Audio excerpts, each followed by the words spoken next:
વડોદરા શહેરના Subhanpura slum quarter પાસે આવેલી તલાવડીમાં બાળક ડૂબી ગયો હતો, જેનો મૃતદેહ વડોદરા ફાયર બ્રિગેડ દ્વારા બહાર કાઢવામાં આવ્યો। વડોદરા શહેરના સુભાનપુરાના સ્લમ ક્વાર્ટર તળાવમાં અંદાજિત 9 વર્ષીય બાળક રોનક પતંગ પકડવા જતા તળાવના પાણીમાં ડૂબી જવાની ઘટના બની હતી।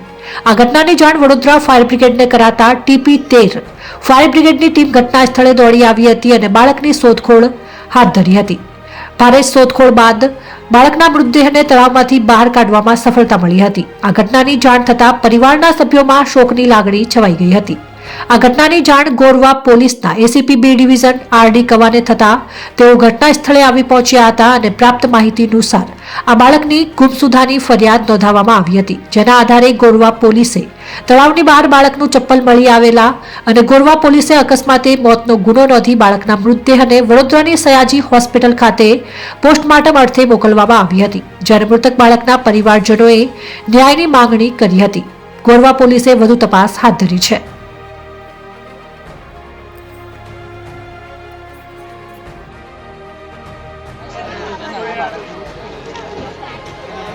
ગઈકાલ સાંજે એક જાહેરાત આવી હતી કે એક 8 વર્ષનો બાળક ગુમ થયો છે। એમના મમ્મીની ફરિયાદ આપણે રજીસ્ટર પણ કરેલી હતી।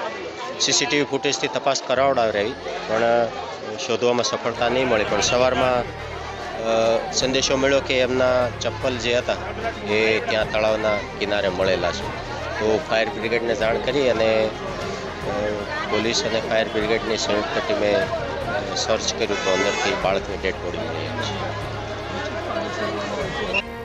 અમારી બહેનનો છોકરો છે, અમે કાલે 6 વાગે ખબર પડી છે કે એ છોકરો તળાવ પર ગયો છે। તો ચંપલ અમને 2 ચંપલ તળાવમાંથી મળ્યા છે। તો ચંપલ મળવાથી અમને ખબર પડી છે કે તળાવમાં પડ્યો છે।